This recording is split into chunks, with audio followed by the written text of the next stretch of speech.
जैन आज हम लोग पढ़ेंगे गास के नियम से कूलाम के नियम की प्राप्ति। और आप लोग कहते हैं और आप सबके माता पिता कहते हैं, जरूर बताएं। तो देखिए दोस्तों, गास के नियम से कूलाम के नियम की प्राप्ति। देखिए एक गॉसियन पेश लेते हैं भाई।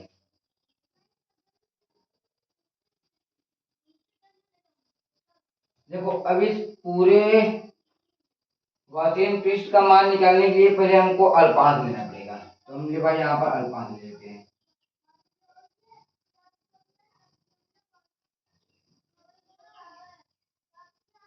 यहाँ पर अल्पांश ले लेते हैं।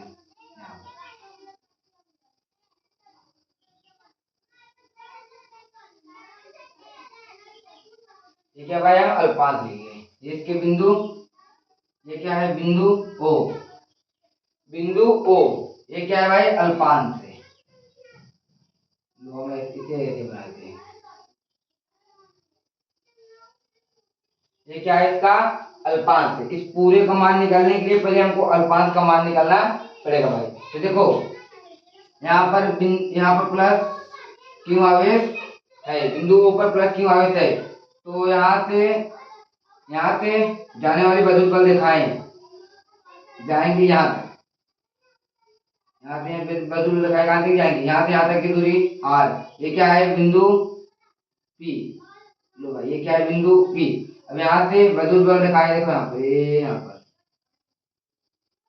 विद्युत बल रेखाएं सीधा, परिमाण भी सीधा। ये क्या है, इसका परिमाण है। ये क्या है, विद्युत बल रेखाएं है। विद्युत क्षेत्र का तीव्रता निकालना है। क्या निकालना है भाई, विद्युत क्षेत्र का तीव्रता। ये विद्युत क्षेत्र रेखाएं हैं और विद्युत क्षेत्र का क्या निकालना है, तीव्रता। विद्युत क्षेत्र का तीव्रता निकालना है। ये इसका क्या है, परिमाण। देखो बिंदु ओ से जाने वाली बल रेखाएं, बिंदु ओ से जाने वाली बल रेखाएं अल्पांश से होता हुआ जाता है और सीधा निकल जाता है। अल्पांश से होकर सीधा निकल जाता है, उसका परिमाण dA है। देखो यहाँ पर बिंदु O से बिंदु P तक की दूरी r। बस भाई इस फिगर में इतना ही है। देखो अगर आप लोग को यहाँ पे लिखना तो इसे लिख लेना, माना बिंदु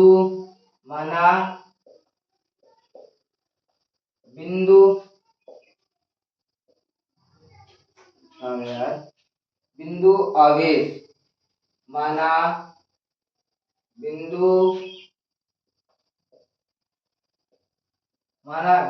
आवेश क्यों बिंदु O पर स्थित है। यहाँ देखो ये बिंदु क्या है, बिंदु आवेश मतलब केवल बिंदु आवेश मतलब कि जैसे कि या तो माइनस रहे या तो प्लस रहे, दोनों में से कोई एक रहे, उसे ही बिंदु आवेश कहते हैं भाई। एक सेकंड यार मिटाने के लिए लेने, एक सेकंड।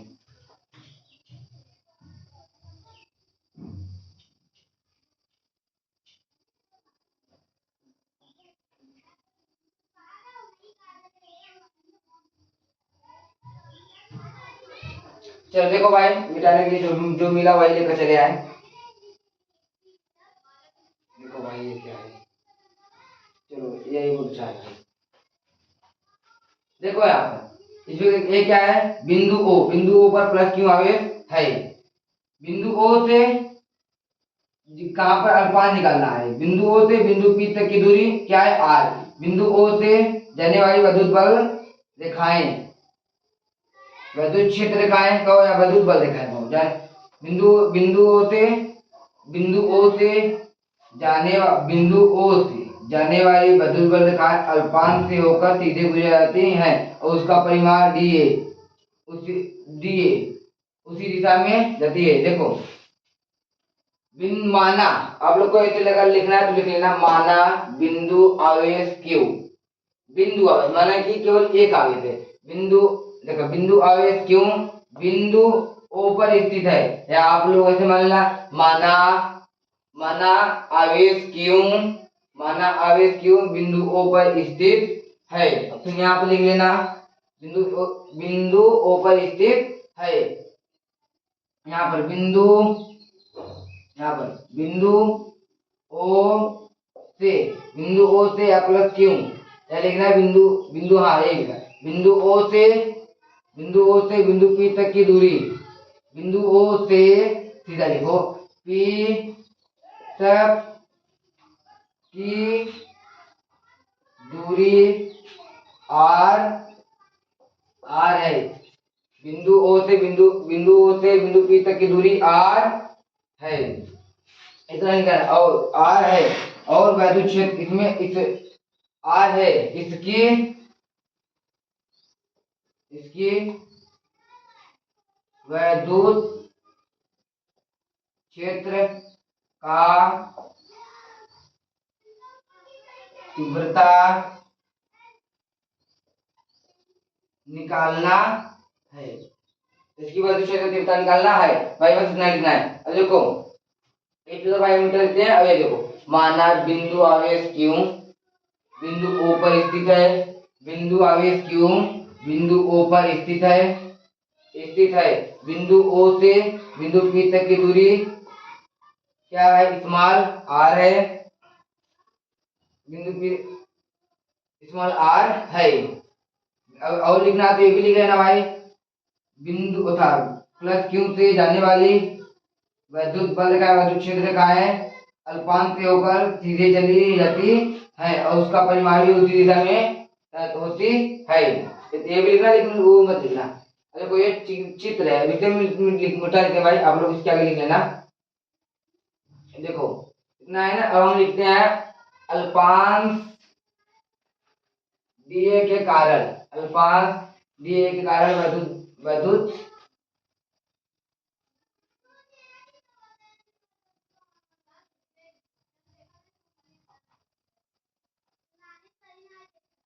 अल्पांश डीए के कारण वैद्युत बल वैद्युत क्षेत्र वैद्युत फ्लक्स क्या भाई बताओ। इसको चित्र को और उधर कर दे यार, क्योंकि डेरिवेशन करने में यहाँ पर भी दिक्कत जाएगा। चलिए आप मान लीजिए अल्पांश गॉसियन पृष्ठ ना, अल्पांश यहाँ पर अल्पांश डीए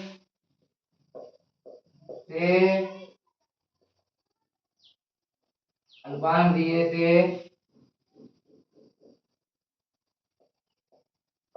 गुजरने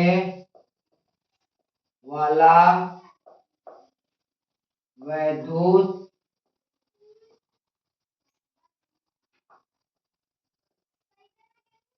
अल्पांश, या तो ऐसे लिखना गॉसियन पृष्ठ अल्पांश डीए से गुजरने वाला वैद्युत फ्लक्स, इतना सही है।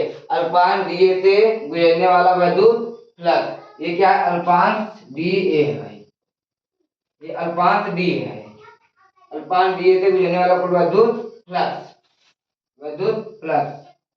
तो यहाँ पर क्या हो जाएगा भाई, डी अल्पांश डीए से, तो यहाँ क्या हो जाएगा अल्पांश या पाई ई लिख दिए भाई, पाई ई वैद्युत बल का क्या होता है, देखो पाई ई, तो यहाँ अल्पांश पाई ई बराबर यहाँ पर E vector dot D A vector. देखो डी माने क्या होता है भाई, अल्पांश। डी जहां पर हम लोग जैसे देखो डी ए लिए, डी ए माने क्या हो गया, अल्पांश। तो ये अल्पांश क्या हो गया, डी फाई क्या हो गया, अल्पांश ई। देखो E vector dot EV vector dot D A vector. अब देखो यहाँ पर ई डी फाई ई बराबर, डॉट को हटाने के लिए हम क्या लिखेंगे, ई डी ए कॉस थीटा, ई डी ए कॉस थीटा। देखो इस हम डॉट को जब हटाएंगे तो यहाँ पर ई डी ए कॉस थीटा हो जाएगा। यहाँ पर देखो फाई ई बराबर फाई, देखो डी फाई ई बराबर यहाँ पर ई डी ए। अब कॉस थीटा का मान क्या है, देखो भाई ये वैद्युत बल रेखा की दिशा में है, वैद्युत फ्लक्स उसी दिशा में है और उसका परिमाण भी उसी दिशा में है, वैद्युत बल रेखा उसी दिशा में, उसका परिमाण भी उसी दिशा में है। तो इसका मान क्या है, 0 डिग्री पे है भाई। तो यहाँ पर क्या हो जाएगा, यहाँ पर 0, यहाँ पर पहले लिखो भाई कॉस 0। यहाँ पर लिखा डी फाई ई बराबर ई डी ए कॉस 0 मान क्या होता है भाई, 1 होता है। तो यहाँ पर 1 लिख दिए। यहाँ पर डी फाई ई बराबर E D A E D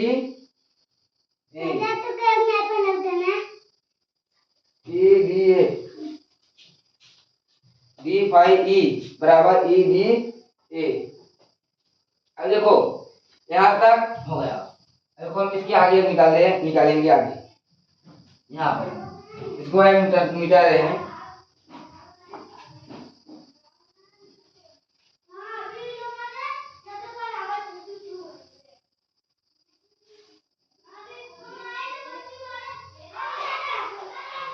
देखो अब इसके आगे हम कर रहे हैं। इसके आगे है, देखो अब इसके आगे हम करेंगे। इसके आगे अब यहाँ पर लिखो हम संपूर्ण। देखो भाई यहाँ पर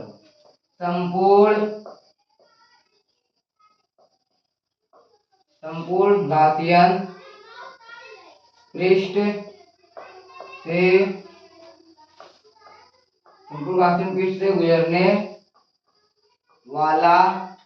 गुजरने वाला कुल वैद्युत फ्लक्स। देखो भाई संपूर्ण, देखो ये जो गॉसियन पृष्ठ मैंने बताया था, अभी तो अल्पांत से गुजरा, ये बताइए क्या हुआ है, अल्पांत से गुजरा। अब संपूर्ण से, सारे संपूर्ण से गुजरेगा। संपूर्ण से गुजरने वाला गॉसियन पृष्ठ, संपूर्ण गॉसियन पृष्ठ से गुजरने वाला कुल वैद्युत फ्लक्स। देखो भाई अब यहाँ क्या हो जाएगा, देखो अब यहाँ पर हम लोग लिखते हैं फाई ई बराबर डी फाई ई, फाई बराबर डी फाई ई। तो यहाँ पर लिखेंगे फाई ई बराबर close integration D phi E. तो यहाँ पे देखो भाई डी फाई ई का मान क्या है भाई, डी फाई ई का मान क्या है, ई डी ए। तो यहाँ पर लिखेंगे, क्या लिखेंगे, ई क्या मान है, ई डी ए, ई डी ए। यहाँ पर फाई ई बराबर ई डी ए ना। देखो भाई क्या है यहाँ, ई डी ए। यहाँ पर हम लोग, चलो यहाँ देखो ई को बाहर लाते हैं। यहाँ पर होगा डी ए, ई को क्या है बाहर लाए। यहाँ पे लिखेंगे फाई ई बराबर ई, देखो ऐसे तो है नहीं, देखो इस अल्फा हम इसको हटाते हैं। देखो यहाँ पर क्या हो जाएगा, डी सॉरी यार, डी ई और ए हो जाएगा। देखो डी फाई ई बराबर डी फाई ई, हाँ यहाँ देखो सही, देखो फाई ई बराबर ई ए। देखो ये क्या है, डी ए, क्या है डी ए। जब इस क्लोज इंटीग्रेशन को हटाएंगे, क्या रहेंगे भाई, क्लोज इंटीग्रेशन। देखो फाई ई बराबर close integration D phi E. तो डी फाई को मान रख दिया तो ई डी ए ना, ई डी ए। तो यहाँ पर हम ई को बाहर लाए तो फाई ई बराबर ई क्लोज इंटीग्रेशन डी ए। तो इस क्लोज इंटीग्रेशन को हटाएंगे तो क्या हो जाएगा, ई ए। तो देखो ई ए, तो यहाँ पर इसका मान हो जाएगा, यहाँ पर लिखिए भाई, दिखाई दे रहा है नहीं, फाई ई बराबर ई ए का मान क्या है, 4 पाई आर स्क्वायर। भाई दिख रहा है ना, दिख रहा है नहीं दिख रहा हो तो मैं यहाँ पर लिख देता हूँ, फाई ई बराबर ई यहाँ पर 4 पाई आर स्क्वायर। यहाँ पर लिखता हूँ, इसके यहाँ पर लिखता हूँ ए का मान ये है भाई 4 पाई आर स्क्वायर, ये ए का मान है। देखो यहाँ तक हो गया। देखो समीकरण नंबर ये एक हो गया, समीकरण नंबर ये एक हो गया। एक का मान ये है 4 पाई r²। ये जो क्या था भाई, क्षेत्र था। इस क्षेत्र का मान क्या है, ए का मान, इस क्षेत्र का मान क्या होता है 4 पाई r²। क्षेत्र का मान क्या होता है 4 पाई r²। तो यहाँ पर 4 पाई r², समीकरण नंबर ए। और देखो यहाँ पर गास के प्रमेय से, गास के प्रमेय से यहाँ पर पाई ई बराबर क्यू बटा एप्सिलॉन नॉट, क्यू बराबर एप्सिलॉन नॉट। भाई इधर लिखे, इधर लिखे, चलो इसको इससे मिटा देते हैं भाई। देखो क्यू बराबर एप्सिलॉन नॉट, इससे मिटा देते हैं।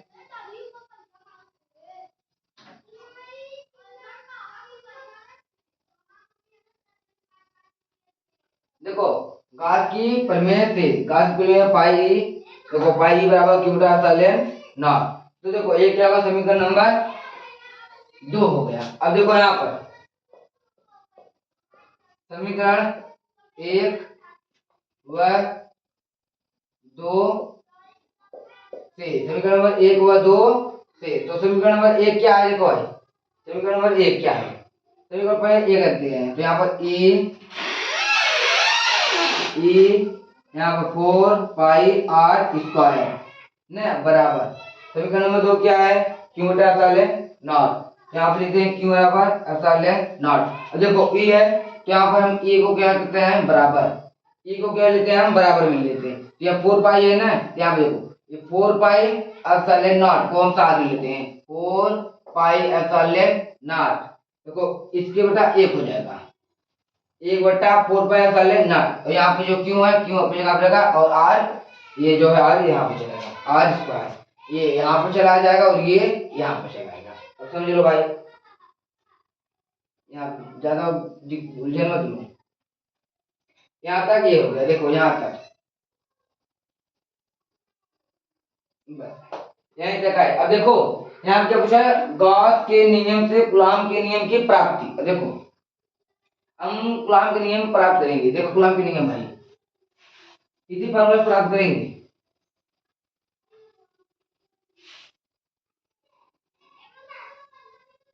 गॉस के नियम से कूलॉम के नियम की प्राप्ति, अगर हम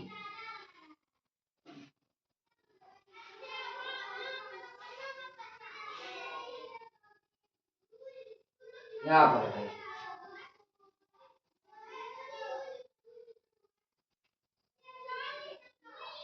इसे मिटा दिया नहीं हो पाएगा।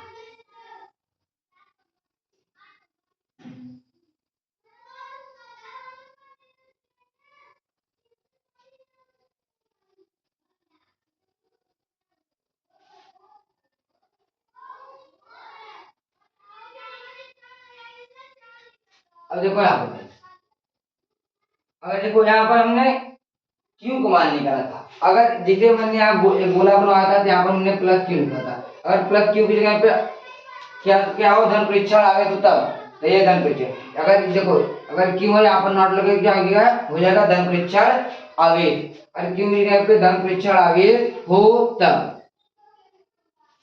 यहाँ आप लिखते हैं धन परीक्षण आवेश के लिए, यहाँ लिखते हैं चलो बात के नियम से कूलॉम के नियम की प्राप्ति। यहाँ पे लिखो, अगर क्यू के जगह पर धन परीक्षण आवेश हो तब, अगर क्यू की जगह पर धन परीक्षण आवेश हो तब, या लिखो धन परीक्षण आवेश हो तब,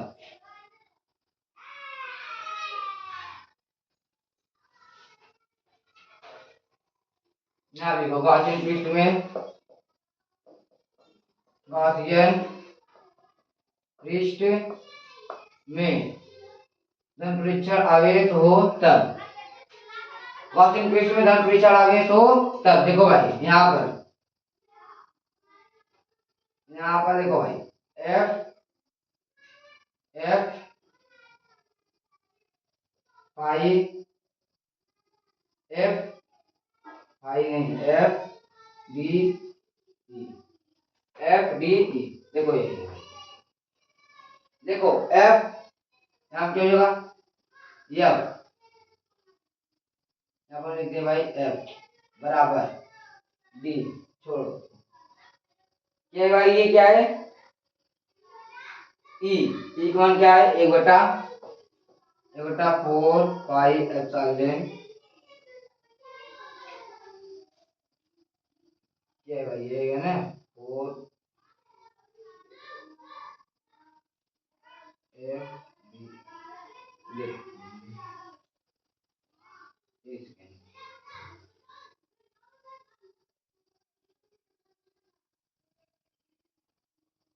डी ई बराबर ए बटा epsilon not Q R square. Gaussian test में धन प्रेक्षण आवेश हो तब, यहाँ पर धन प्रेक्षण आवेश का धन प्रेक्षण आवेश होता है ना, यहाँ पर एफ डी ई, एफ बराबर ए बटा 4 पाई नॉट क्यू आर, क्या होगा भाई, R Q R square, Q R square. यहाँ पर भाई, यहाँ पर रुको एक सेकेंड, एक सेकेंड देखो भाई, यहाँ पर थोड़ा सा पढ़ाते समय दिमाग को फिर से देखो, गॉसियन पृष्ठ में धन प्रेक्षण आवेश क्यों हो तब, यहाँ पर धन प्रेक्षण आवेश है भाई, तो यहाँ पर हम या डी लेते, देखो एफ बराबर Q naught E, Q naught E रहेगा, तो यहाँ पर भाई हम एफ बराबर क्यू नॉट है, तो यहाँ पर लिखते हैं क्यू नॉट, तो यहाँ पर ई का मान क्या है, ए बटा 4 pi R square, 4 pi R square, यहाँ पर क्यू बटा आर स्क्वायर। देखो ई का मान ये है भाई, यहाँ पर ई बराबर 1/4 पाई नॉट आर स्क्वायर। शायद भाई इधर दिखाई नहीं दे रहा है आप लोग को यार, रुको थोड़ा सा,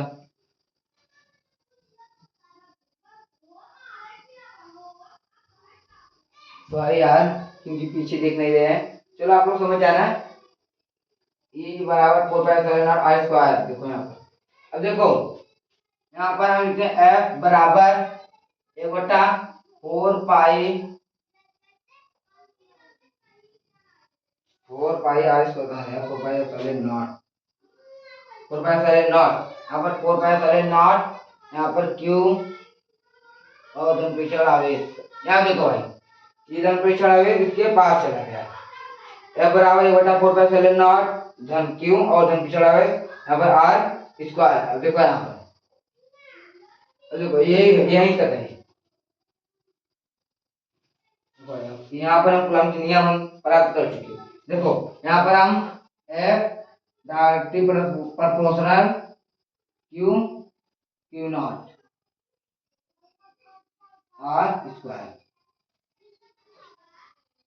डायरेक्टली प्रोपोर्शनल क्यू नॉट बटा आर स्क्वायर, यही है। अगर हम यहाँ पर एफ बराबर लगा देते हैं तो 1/4 पाई क्यू नॉट स्क्वायर, कूलम्ब के नियम भाई यहाँ पर हो गया पूरा, यहाँ पर भाई लिख देते हैं हम, यहाँ पर कूलम्ब का नियम प्राप्त हुआ, बस इतना ही है भाई। और आप लोग भाई जब लगाओ और केमिस्ट्री क्लास अभी आएगा भाई 1 घंटे के बाद, चलते हैं, जय हिंद।